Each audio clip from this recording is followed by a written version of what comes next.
Pirate Nation, purple and gold family, stand to your feet, put your crossbones up, and lean side to side, yeah, and lean side to side, yeah, and lean side to side, come on, yeah, welcome to the island, man, it's crazy in here, a whole sea of purple and gold waving in here, keep a plank on the shark tank, traders beware, because we got a whole bunch of rowdy sailors in here. Welcome into the Sports Objective. We appreciate everyone tuning in whenever and however you're watching or listening, whether it's Facebook, YouTube, or pretty much anywhere you find podcasts, you can find us.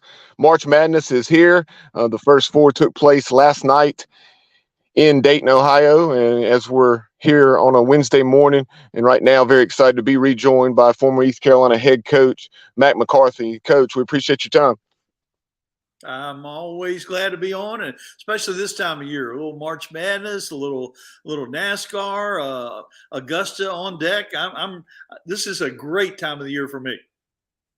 Yes, sir. Great time of year, and obviously you do a lot of ESPN Plus analyst work, primarily on the women's side, and primarily for your Virginia Tech Hokies. But you also had the chance to see some other teams, and we'll certainly talk about the women's game in a moment. But before we talk about the here and now, I wanted to take a trip down memory lane, if we could, and reflect back on your time at Auburn as well as a head coach at Chattanooga. What are some of your top memories from those years, especially that 96-97 team where you made a run to the Sweet 16? Yeah, I've been really lucky, Bubba, to be a part of a lot of good teams. And my second year in coaching, we went to the NCAA back when it was, I think we were 28 teams, and we were Virginia Tech and an independent, and made it into the tournament. Got upset in the first round, to be honest, by Western Michigan, which wasn't a lot of fun, but getting there was fun. We played at Notre Dame in the first round, and then Auburn. It took a little while to get going, but once we got it going, we went to 5 straight NCAAs, and the last team I was there with in '85. We went the year before with Charles Barkley. Charles went to the pros, and we had a really good team coming back, a couple freshman guards that were highly recruited, and it took us a while to get going. We finished 8th in the regular season, and then caught fire in the SEC tournament, won 4 games in 4 days, played at 9:30, 9:30, 9:30, and then played at noon on Sunday against our arch rival Alabama and Wimp Sanderson and beat them. And we were on such a roll that we ended up beating Purdue, and then we beat Kansas. I think Danny Manning was maybe a freshman that year, and then got beat by North Carolina, ironically, in Birmingham in a really close game. But Lebo was on that team. Kenny Smith was on that team.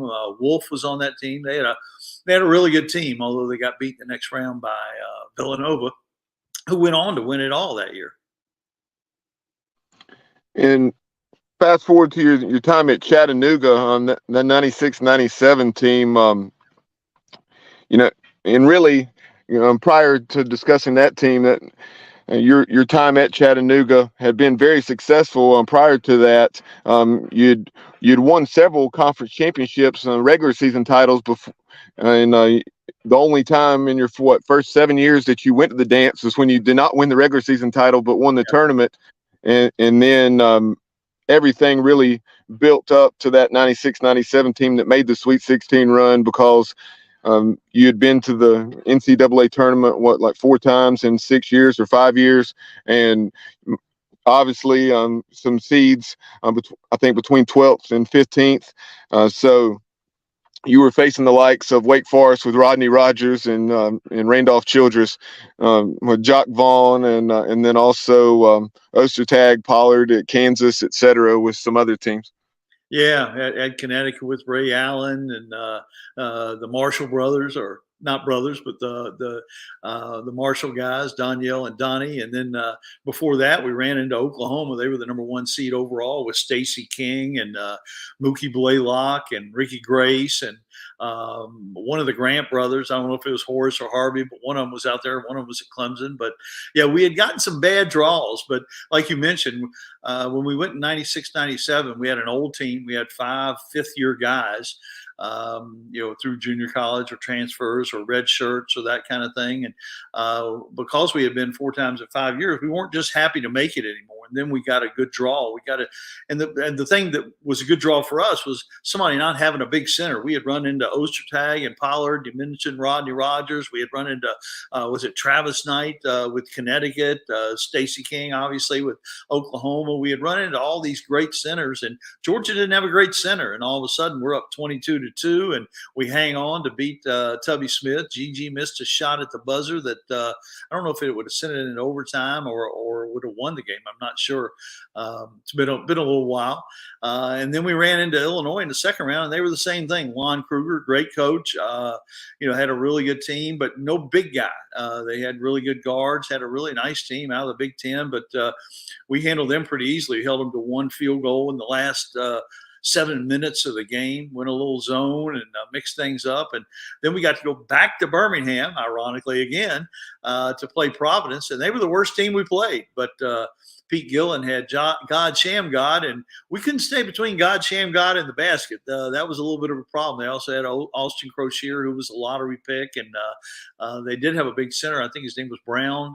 Can't even remember his first name, but they beat us in a really close game. We missed enough free throws and layups to win the game comfortably. And, of course, they go on the next game to take Arizona into triple overtime, and Arizona ends up winning with Miles Simon and that group.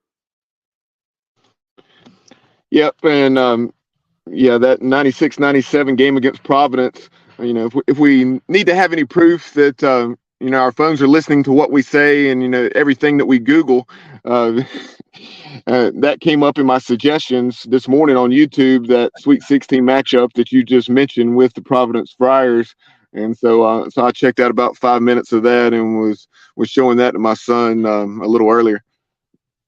Yeah, we had a big team. We didn't have anybody as big as their center, but we could go with a big front line. We're 6'8", 6'8", 6'8", and we pounded them pretty good and got a lot of close shots to the basket. And we had one of those nights where the ball just didn't roll in, and we missed enough free throws in the first half that we should have been ahead. And we came back and took the lead late in the second half, but they pulled away at the end. And if I could coach one game over in my whole career, that would probably be the one I would pick. So moving on to this year's tournament, obviously you have Alabama, who a lot of folks are really high on, and rightfully so, with their body of work. Despite some of the things they have going on there that pretty well documented. Won't even go there, but and then you have Kansas, who once again is very much in the mix after winning it a season ago. Who are some of your favorites to cut down the nets this year? Yeah, I think you're right about Alabama. They have a lot of answers to the questions that you run into, the obstacles you run into. They play really good defense. They're long, they're athletic, they're very deep. They can get in foul trouble and still be okay. They can shoot the three. They're really good in transition. They're great on the offensive glass, and on top of that, much like Syracuse back in the day with Carmelo Anthony, they've got the best player in the country. Brandon Miller, I wasn't even sure he was the best freshman in the country, but he has certainly proven me wrong. And I don't think there's any question he's the number one draft pick, and he can carry a team, can do everything on the floor at 6'9", and handles it like a guard and rebounds like a big guy and shoots the heck out of it. So the only thing that can stop Alabama in my mind is the off the court stuff. And that's going to get more and more scrutiny as the tournament goes on. There are a lot of teams that are, capable. Purdue with Zach Edey, I know they struggled a little bit late. They're probably the most vulnerable number one seed. I really like Kansas. They can guard you. They've got good guard play, and they can shoot the ball too. I don't know whether Self being there or not being there will be a big factor. Houston, if Sasser's 100%, they'd be a pretty good bet too. But I just don't know if he's going to be. Apparently, he is going to play in the first round game. I might try to sit him, but if he's 100% healthy, who knows? That's probably the right thing to do. Get him back in there. And you saw what they looked like against Memphis in the American Conference Finals. So they looked a little bit more vulnerable because he's such a guy that can pick you up and carry you offensively and make big baskets at the end. UCLA had an argument about being a 1 seed, and Duke is playing really good basketball. I think Texas is real danger, and Texas and Houston are on a collision path to see who goes to Houston for the Final Four. I wouldn't be surprised if it doesn't come down to those two, going for one of those spots. But Marquette and Duke, I mentioned, are in the same region with Purdue, Michigan State's in that region too. There are going to be some great battles. Gonzaga, we usually are talking about them. They're kind of under the radar, but I'm not so sure that they can't make it out of their region too. They're in there with Kansas and UCLA. That's probably the toughest region the West is, but I still think Kansas, with their experience of last year and that kind of thing, is probably one of the favorites. A lot of potential first round upsets. Charleston is really good, but they didn't get a great draw in San Diego State, who's also good. You got VCU and St. Mary's. Again, VCU is a really good team, but St. Mary's, a real contrast in styles, and St. Mary's has been tested, and it'll be a tough one right there. But we know inevitably there are going to be some of those double-digit winners in the first round. Yep, a season ago you had St. Mary's making that memorable run to the Elite Eight before they fell to the North Carolina Tar Heels, who were making a bit of a Cinderella run on their own, getting to the championship game before falling to Kansas. But one of the storylines you mentioned, the Texas Longhorns, former Texas coach Shaka Smart and what he's doing at Marquette. That's something that is intriguing because they're on opposite sides. I mean, it's probably not going to happen, but there's that possibility where you could have a Marquette Texas national championship game. Isn't it funny how you get these storybook kind of matchups, and there's always some irony in the brackets.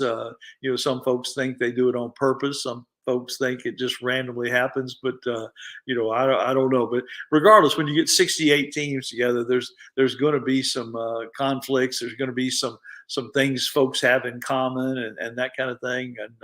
And all we know is it's one of the most fun times of the year. It's about 3 weeks of absolute joy. You referenced a few minutes ago what Pat Kelsey's done down at the College of Charleston. We've seen several coaches have success there. Perhaps he's going to take it to another level. We shall see. But a lot of that will depend on exactly how long he is in Charleston, because he's a hot commodity. And you also have a program like FAU that's having a history-making season, 31-3. Yeah, Dusty May's done a great job at Florida Atlantic, and he's been in the SEC at Florida, and he's been at Louisiana Tech before that, and really has done a great job. They've been good all year. I think they would have gotten in regardless. And you mentioned Pat Kelsey. He has a really strange team. They don't have anybody. I think they maybe 2 guys, maybe average 10 points a game, but they didn't have any of the top 25 scorers in the CAA. But he's got about 12 guys that can play, and he's got 6 or 7 or maybe even 8 that can score 25 plus in a single game. They play really hard, really aggressively on both ends. They rebound the basketball, and they're going to be a tough matchup. If they can win that first game against San Diego State, then they'd play the winner of Virginia Furman. That's another potential first-round upset. Not because Virginia's not good, but Virginia keeps the game close. They're going to play the game in the 60s, 50s maybe, and Furman can score a little bit. Bob Ritchie's done a good job there. He's another hot name that people are going to mention, but I think College of Charleston could be playing that second weekend if they can get by that first round with San Diego State against Brian Dutcher, who replaced Coach Fisher out there after Coach Fisher had been at Michigan before that. Looking at the East region, I think it's a lot of teams, or at least a few, could come out of there. Obviously, Duke's extremely hot. They've won 9 in a row, and they're very young but talented team, has really come together under first-year head coach John Shire. I think something like 5 out of their top 7 are freshmen. And then you have You already referenced Purdue. Memphis has been very hot under Penny Hardaway. They've won something like 14 out of 17 with their losses coming to number one Houston twice in very competitive games. And then obviously they defeated them to earn their way into the field, although they would have made it anyway. And then you had a 1 point loss to Tulane. So Memphis could do some damage. And then ORU, they're a very intriguing story. They've won 30 games, won 17 straight, and they have, I think, at least four guys who were significant contributors back from that team that made the deep run a couple years ago where they beat Ohio State and Florida. Yeah, and we haven't even talked about USC or Michigan State. And if you pick guards and coaches, Michigan State could be right there. They've got Tyson Walker, who's a transfer from Northeastern out of the CAA, who's playing great basketball. And of course, Izzo has done this a few times. So we didn't even mention them. And you mentioned Marquette and Duke being two of the hottest teams. Memphis has been a hot team. Tennessee was good all year, and they've lost their point guard, but they're still really talented. They struggle to score some nights. A lot of people were picking that against Louisiana as a potential upset, but Tennessee guards you well enough to make a run themselves. So that while Purdue might be the most vulnerable number one seed, that bracket is pretty competitive. So we've mentioned 12 seeds in College of Charleston, and also Oral Roberts. Who were some others that you could see potentially being this year's St. Peter's? Obviously, I believe they were a 15 seed last year, but not necessarily a 15. But who were some teams that could be this year's quote Cinderella? I was listening to Jeff Goodman this morning on another show, and he really thinks that Colgate can upset Texas. Texas obviously in a little bit of state of flux with Rodney Terry, the interim coach, who's done a really good job, won the Big 12 tournament, and I've got him going to the Final Four. But he was intrigued by that matchup, and not as big of sexy pick. Texas A&M and Penn State. Texas A&M, a 7 seed. I think they feel like they got disrespected a little bit, finished second in the SEC, went to the championship game, and I think Buzz Williams will play that chip on the shoulder pretty well. But Penn State under Micah Shrewsbury has done really well. And you've mentioned a couple coaches. Shrewsbury is one of the guys being mentioned for Georgetown, along with Providence's Ed Cooley, and supposedly it's Cooley's job to turn down. And you've got a really big matchup, maybe the most interesting matchup in the whole thing, with the Iona and UConn. UConn's playing good again after playing good early and then struggling a little bit, and they're playing good basketball again. And of course, Pitino, mentioned rumored to have already taken the St. John's job. I doubt that has already happened, but hey, who knows in this day and age? I'm sure if Chris Beard can get Ole Miss, Rick Pitino can probably get any job in the country too. So when it's all said and done, who do you think will cut down the nets in Houston? I'm just not going to bet against Alabama. Like I said before, they have so many answers to so many of the questions that you have to answer to do this. I really like what they've done, and Nate Oates is a really good coach coming from Buffalo, and even the high school ranks before that. He's done an incredible job recruiting and coaches them well too. As much as it pains me being an Auburn guy, I think it'll be Roll Tide Roll. Shifting over to the women's side, obviously South Carolina is the 32-0 and just clearly the favorite, and they're trying to repeat and win their third title in something like 5 or 6 years under Dawn Staley. And they've been very dominant, very much UConn-like. And speaking of UConn, I believe the Huskies are a number 2 seed. And how weird does it seem to say that they haven't won a national title since 2016?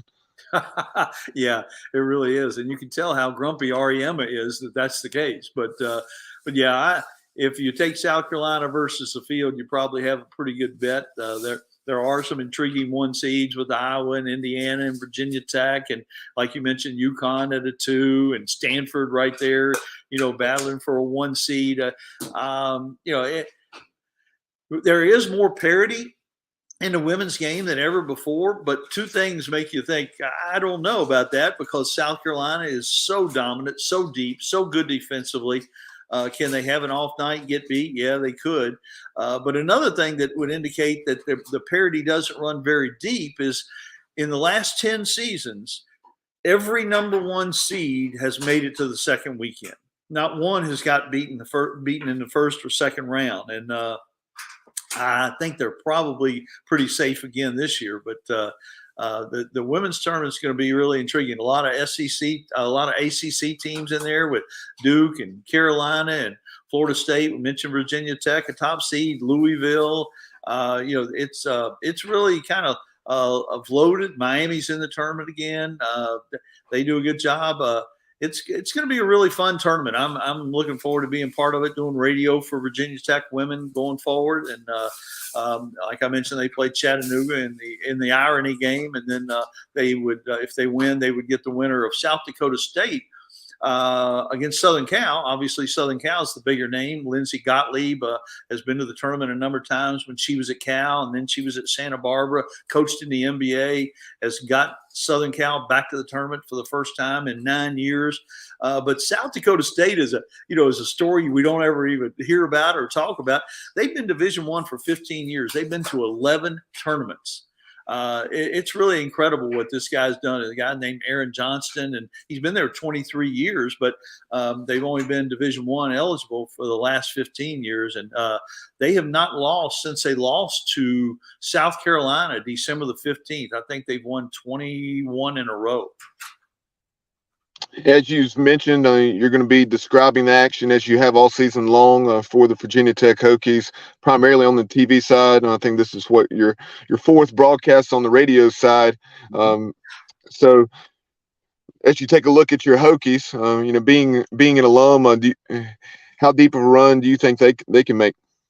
They could get all the way to the Final Four. They've got the two-time ACC Player of the Year, Elizabeth Kitley, who is from just outside of Greensboro. I think Summerfield, North Carolina, maybe is the hometown. Her dad played at Wake Forest, Ralph Kitley. I tried to recruit him at Chattanooga. Obviously, he didn't do a very good job, but two-time Player of the Year is pretty impressive. She's 6'6", gives her a lot of advantages, really skilled. And the thing that has put them over the top, they have an Australian point guard named Georgia Amore, who, at least in the month of February, played as good as any point guard in the country, not named Caitlin Clark.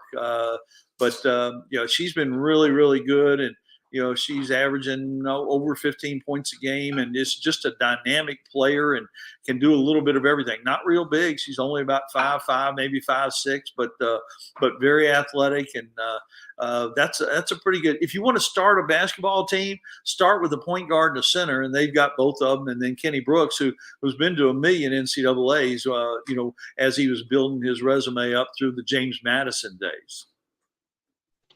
And of course, the Hokies, like you mentioned, the number one seed taking on Chattanooga. So, unique matchup there from the standpoint of you having been at Chattanooga all those years.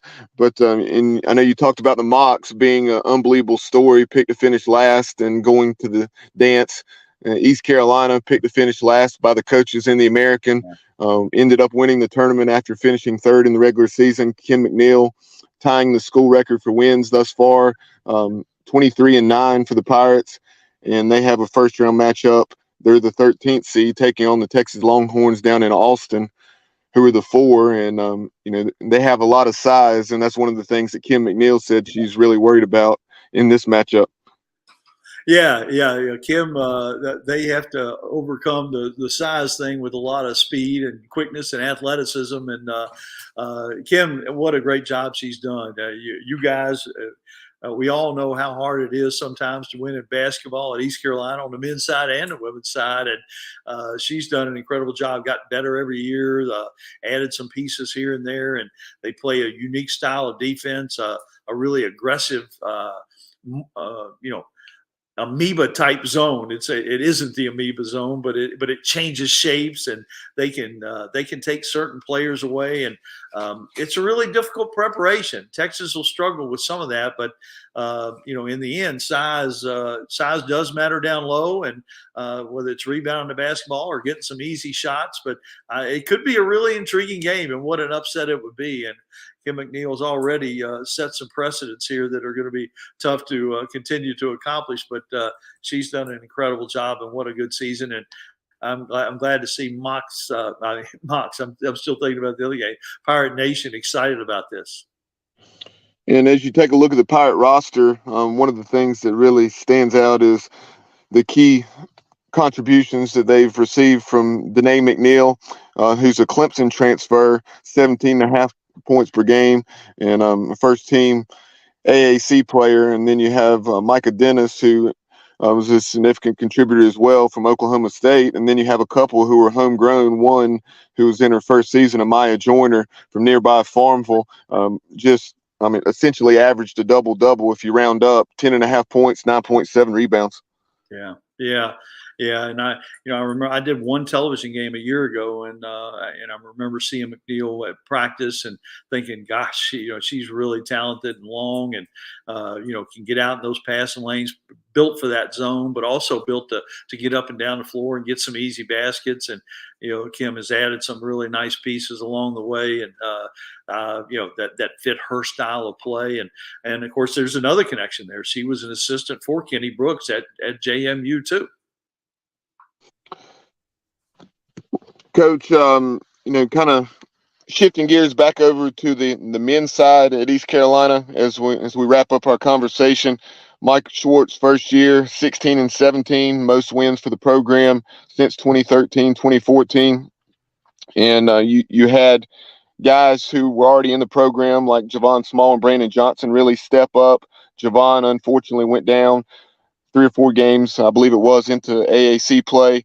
And then you had a guy like Ezra Sarr, who was very good early in the year, hit some bumps, like you would kind of guess, early in AAC play, but then he really got it together and played much better the second time around the schedule. And then in the conference tournament, not only did the Pirates win a game, they gave number 1 Houston all they wanted for 25 to 30 minutes of that ball game, and Ezra Sarr had 18 points and 19 rebounds.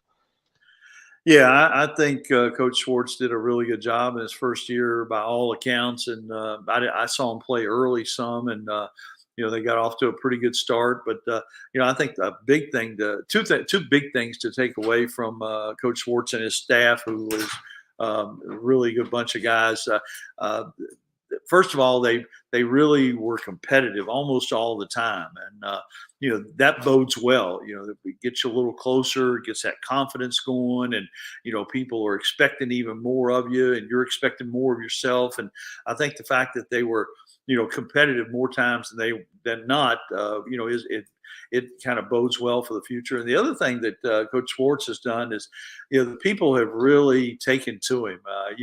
I hear all the time about how impressive he is, and how they really believe in him, and how he really is sincere about being here and wanting to build this program and doing things the right way. And it just strikes me as a good situation that many people are talking about him, even though they didn't necessarily have the season that they wanted. But people are excited about ECU basketball on both sides of the hallway down there in the practice facility. Yeah, and there's so many unknowns coming into this year, especially on the men's side. And as you mentioned, 16 wins far exceeded what most people outside the program expected, because the men were also picked to finish last. I want to say we finished 9th, and that's certainly not what coach and the staff wanted. But I think they would say it's a pretty solid foundational year overall, and you could tell the Pirates were playing their best basketball down the stretch, despite not having Javon Small and also having Benjamin Biela beat up, and being really short as far as the bench and playing 6 or 7 guys, but you had Iowa State transfer Jaden Walker step up and really do a nice job at point guard and flirt with a couple of triple doubles. Yeah, no, I think you're exactly right. Solid foundation year and good reason to be excited. And the way the transfer portal is and the way rosters can change in a hurry, I'd say things are looking up pretty good for the Pirates. Really appreciate your time this morning, Coach, and we'd love to have you back on later in the tournament, maybe prior to the Sweet 16 or Final Four. Always fun. Just let me know what you need, guys.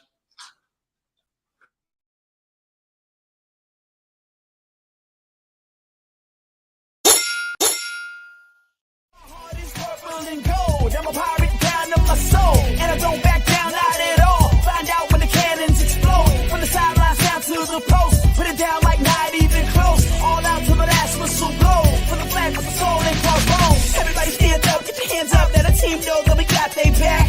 This is our house, this is our town, our time. Break a 1-9, copy that. Everybody in the stands go bananas, scream loud, baby, don't hold back. Every foot, every yard, every first down, every touchdown with the cannons blast. Get it on, get it all, get the way going.